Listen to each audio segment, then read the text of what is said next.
Tu as vu? Le cerisier du Japon est en fleurs.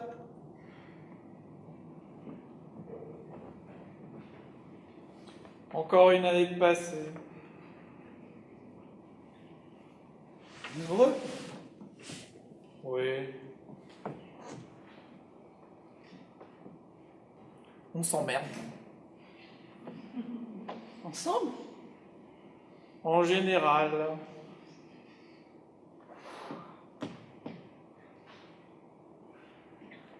Si on changeait le canapé? Qu'est-ce qu'on ferait de l'ancien? On pourrait partir en vacances?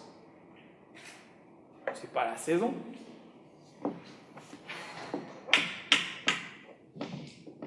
Faire une fête? Pour fêter quoi?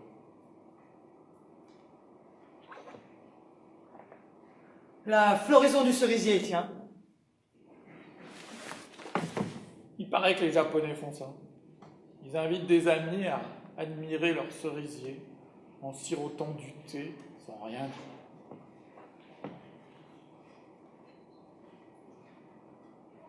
Faudrait se dépêcher.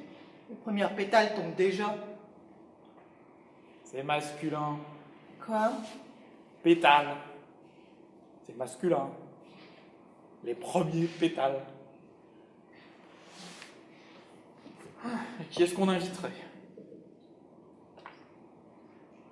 Des amis. Ils sont jamais libres. Il suffit de les prévenir à l'avance. Tu leur proposes de prendre l'apéritif, ils sortent leur agenda. Au lieu de prendre l'apéro, on discute d'une date éventuelle. Au bout d'une semaine, ils te rappellent pour annuler et fixer une nouvelle date. Oh, moi, quand j'ai envie de boire un coup, c'est tout de suite. En 3 semaines, j'aurais peut-être plus soif. Il n'y a plus d'imprévu. C'est peut-être parce que les gens ont peur de s'ennuyer, justement. Tu verras, ils ne seront pas libres. Ils te proposeront une date. En attendant, les pétales de ton cerisier ils seront par terre. T'as plus de pétales, c'est joli aussi. Aujourd'hui, il fait beau. Quel temps il fera dans un mois? En plus de faire coïncider les agendas, il faudrait consulter Météolux. Alors, inviter des amis, c'est devenu plus compliqué que de prévoir une éclipse. Non. Plutôt que de risquer de m'amuser avec des tas de gens dans un mois, je préfère encore être sûr de m'ennuyer tout de suite avec toi. Ah bah c'est gentil. Tiens, la dernière fois, mon meilleur ami me laisse un message. Ça faisait 6 mois que j'avais pas de ses nouvelles. Je le rappelle aussitôt, je lui propose de prendre un café. Il me répond qu'il n'est pas libre et qu'il me rappellera. J'attends toujours. Je sais même pas pourquoi il m'avait téléphoné. Il avait peut-être un coup de cafard. Ah bah, je sais pas si après son coup de fil, il s'est senti beaucoup moins seul.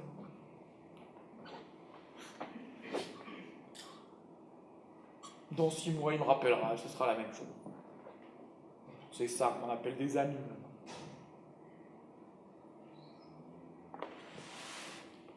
Et Internet, c'est pareil.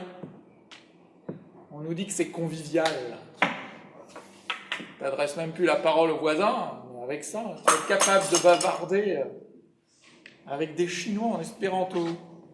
On connaît beaucoup, toi, des Chinois?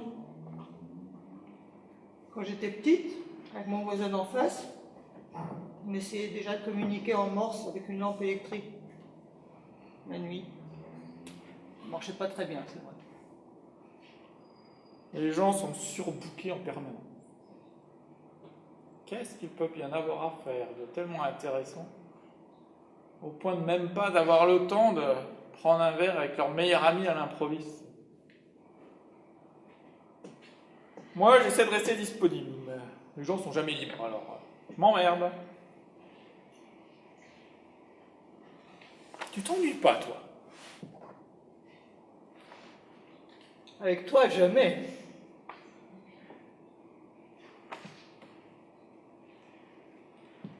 Et si on se prenait quand même cet apéro? Tous les deux? Tu serais libre. Quand? Tout de suite. Pas de problème. Je vais chercher les verres. Et moi, les cacahuètes.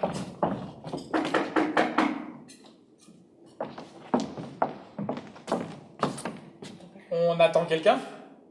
Non? Ça peut bien être, on va passer à table. Les gens sont d'un sans gêne. Pas moyen d'être tranquille 5 minutes, même le week-end. Je vais ouvrir. Ah, je suis là pour personne. Et si c'est un ami? Eh bien, tu lui diras que le cerisier du Japon est encore en fleurs et qu'il repasse quand il aura des cerises.